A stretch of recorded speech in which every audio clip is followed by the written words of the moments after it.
చిరంజీవికి మోడీ దగ్గర ఆ ప్రాధాన్యత తగ్గటం లేదు. ఎప్పటికప్పుడు చిరంజీవిని భారతీయ జనతా పార్టీ లేకపోతే కనుక కేంద్ర ప్రభుత్వం తమ వైపుకి అంటే పాజిటివ్గా ఉన్నామన్నటువంటి సంకేతం ఇస్తూ వస్తున్నారు.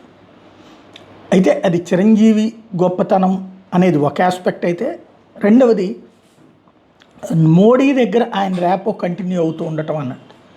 ఇప్పుడు TV9కి సంబంధించినటువంటి మై హోమ్స్ వాళ్ళు ఢిల్లీలో సంక్రాంతి వేడుకలు నిర్వహించారు అనాలా, లేకపోతే సంక్రాంతి వేడుకలకు వాళ్ళు కూడా స్పాన్సర్ చేశారు అనాలా. కిషన్ రెడ్డి, శ్రీనివాస్ వర్మ వీళ్ళందరూ కూడా పార్టిసిపేట్ చేసినటువంటిది. కేంద్ర మంత్రులు వీళ్ళందరూ కూడా నరేంద్ర మోడీ సంక్రాంతి వేడుకలకి హాజరయ్యారు.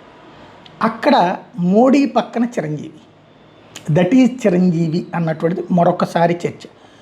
ఒకప్పుడు ఆంధ్రాలో జగన్ ఉన్నటువంటి సందర్భంలో ఆంధ్రాలో జరిగిన కార్యక్రమానికి మోడీ అదే వేదిక మీదన జగను చిరంజీవి అంతే.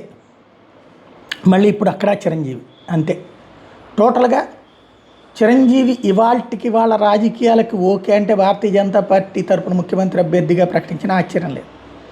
ఆయన ఓకే అంటలేదు, వాళ్ళు ప్రకటించట్లేదు.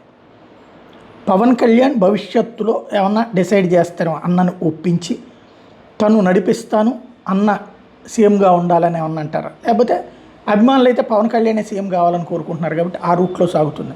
బట్ భారతీయ జనతా పార్టీ అయితే మెగా కుటుంబంతో సాన్నిధ్యం ఇటు పవన్ కళ్యాణ్తో అటు చిరంజీవితో కొనసాగిస్తూ వస్తుంది.